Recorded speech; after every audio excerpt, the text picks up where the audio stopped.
Debbie. Ini terkait dengan besok saya akan melakukan observasi pada pembelajaran panjenengan di kelas. Berikut lembar catatan percakapan praobservasinya ini. Jadi besok yang ingin panjenengan capai pada pembelajaran panjenengan itu apa, tujuan pembelajarannya, kemudian area pengembangan yang hendak dicapai itu apa saja, itu dikaitkan dengan PSE atau pembelajaran sosial dan emosional ya. Itu pembelajaran yang dilakukan untuk pemahaman, penghayatan dan kemampuan dalam mengelola emosi, kan? KSE sendiri itu ada 5. Yang pertama kesadaran diri, manajemen diri, kesadaran sosial, keterampilan berelasi, dan pengambilan keputusan yang bertanggung jawab. Kemudian yang dikembangkan yang lainnya adalah budaya positif. Jadi dalam pembelajaran Bu Debbie nantinya itu budaya positif seperti apa yang ingin ditekankan atau dikuatkan. Dan tentu saja pembelajaran berdiferensiasi. Meskipun belum kurikulum merdeka itu sudah pembelajarannya itu menggunakan pembelajaran berdiferensiasi. Ada diferensiasi konten, proses dan praktik nanti di pengembangannya. Kemudian strategi yang paling disiapkan untuk mencapai masing-masing pengembangan itu apa saja? Jadi untuk tujuan pembelajarannya itu apa? Ini materi kita pada hari ini, pada pertemuan ini kan judulnya sistem pernafasan pada manusia. Jadi materinya yang lebih spesifik di sini adalah mekanisme pernafasan dan kemampuan untuk memelihara kesehatan sistem pernafasan. Betul. Jadi definisi tujuan pembelajarannya ini dulu ya. Pembelajarannya adalah menganalisis mekanisme sistem pernafasan pada manusia dan gangguan-gangguan yang mungkin terjadi dalam sistem pernafasan. Nah, yang kedua, jadi ada dua tujuan. Pertama menganalisis, kemudian yang kedua upaya untuk menjaga kesehatan sistem pernafasan. Upaya untuk menjaga, mendeskripsikan upaya untuk menjaga kesehatan sistem pernafasan. Nah, ini nanti di dalam pembelajaran Bu Debbie menggunakan metode pembelajaran seperti apa Bu kira-kira? Untuk metode pembelajarannya kita pakai yang model kooperatif saja. Kooperatif. Jadi anak-anak itu sudah pernah saya berikan kasus. Kasus tapi yang insya Allah nggak ada di buku. Berarti jadi mereka benar-benar learning gitu ya. Learning ya, pakai model itu. Kemudian mereka diminta untuk menganalisis seperti misalnya ya penyakit tentang asma, asma. Bagaimana caranya untuk mencegah penyakit asma? Pada preventifnya gitu ya. Berarti itu nanti pada kegiatan pembelajaran panjenengan untuk pengembangan yang sudah dicapai di PSE-nya itu ya. Apa berarti apa?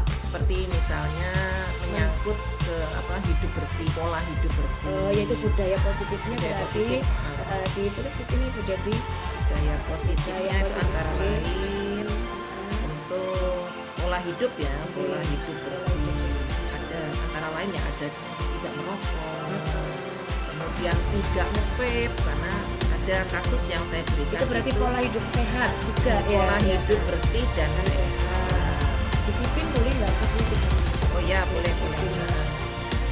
Disiplin ini tadi yang ingin dikembangkan untuk budaya positifnya adalah pola hidup bersih dan sehat, disiplin dan literasi. Kemudian KSE-nya itu ada relasi ya, kemampuan berrelasi, dan diferensiasinya itu di konten dan proses. Ya.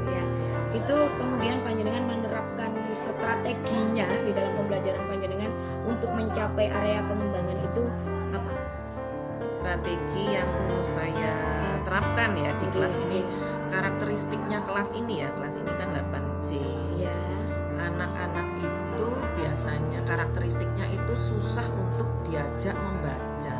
Wah, itu Maka berarti saya paksa mereka untuk Iya. bisa membaca. model pemaksaannya Ya, ini. pemaksaan untuk tujuan baik ya. Iya. Jadi kita berikan kata kunci. Kalau saya strateginya ya berikan password lebih dulu. Oh, password ya.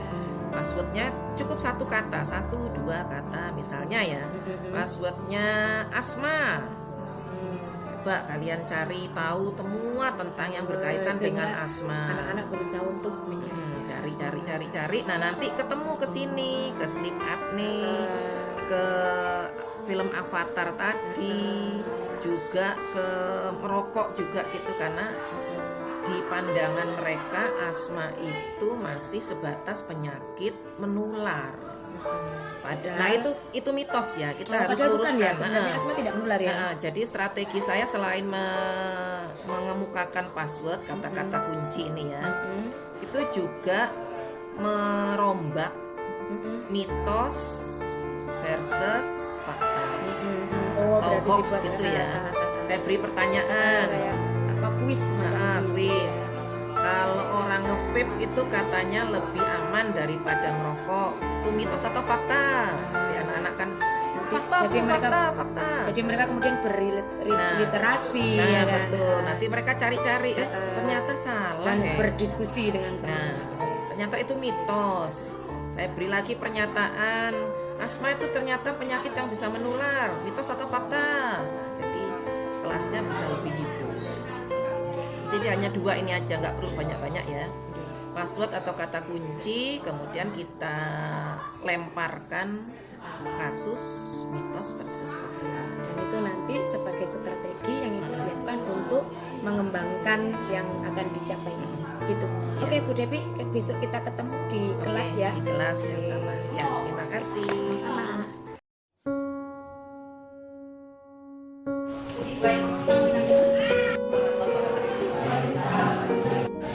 Satu corong, saya jangan kembali posisi yang ada di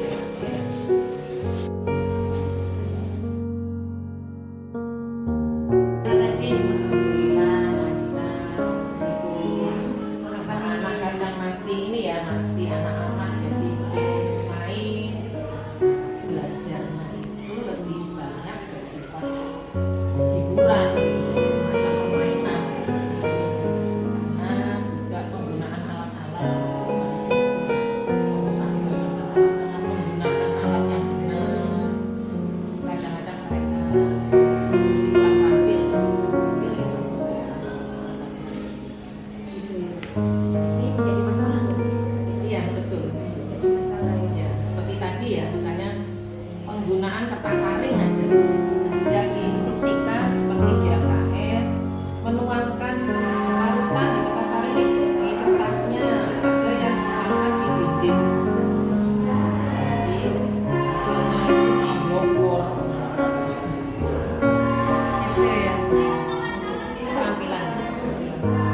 Akhirnya di pembelajaran Bu Devi jadinya dan Ya, akhirnya hasilnya jadi kurang maksimal kendalanya. Tapi ada sih kelompok yang benar sesuai prosedur, tapi ada juga kelompok yang sisi kanan itu yang putra itu cenderung banyak mainnya.